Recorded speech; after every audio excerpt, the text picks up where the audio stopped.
the award calls for somebody with a great contribution to the technical aspects of his science. Dr. Krister has made some very significant contributions to the geology of this province. I was born in Philadelphia, and first 10 years I raised in the States. Then during the Depression, family returned to Jamaica. And then the next 10 years I spent there going through grade and grammar school. Came back to the United States. It was the war years, 1943. I joined the U.S. Army. From there, I started night school in Jersey City, New Jersey.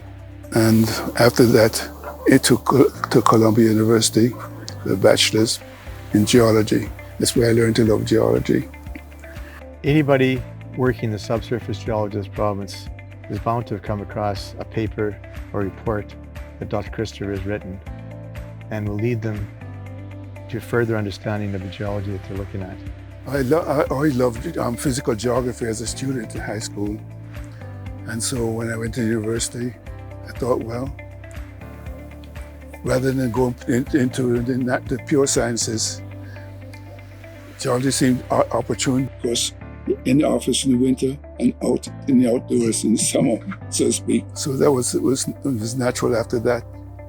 I've continued in the field and it fitted me. One report in particular comes to mind. It's the Mississippian Devonian transitional beds, southern Saskatchewan. The work that he did in 1961 was the foundation to understanding of those rocks. And literally thousands of wells have been drilled in those plays of the Torquay and Bakken.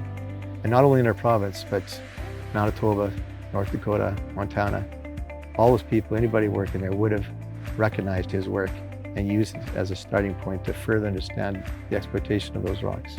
At the time, everything was new. The field was in its infancy in Saskatchewan.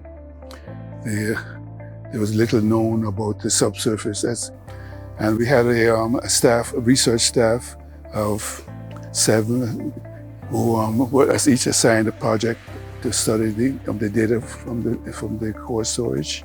And so we were one of the foremost research units on the continent. He's taught me a lot about what it is to be a geologist and how to approach the subject of geology. And he made me realize that our science is a very humbling science. Your interpretations are evolving. Each new well that's drilled will change your map. It has to. And he made me realize it's okay to be wrong. You will be wrong, but you will learn and you will evolve and make it better. That really stuck with me all my career. The Subsurface Geological Laboratory is the first of its kind. It was a phenomenal move on the part of the government to form that laboratory. And so the laboratory in Calgary it's modeled after this one. So is the one in BC, so is the one in Manitoba and North Dakota as late as the 90s. On a personal level, he's able to lead in a very quiet manner. Looking back in terms of the geological history, one can see how the world has unfolded, how life has come and gone, from the fishes to the dinosaurs, through the mammals. Our lifespan is really another page in the document.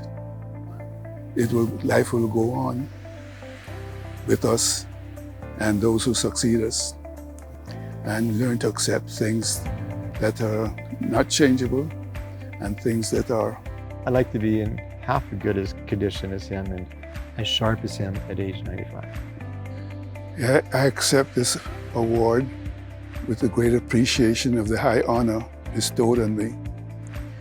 I recognize the association as the foremost of the science organizations in the province, and therefore consider myself to be highly honored in this award.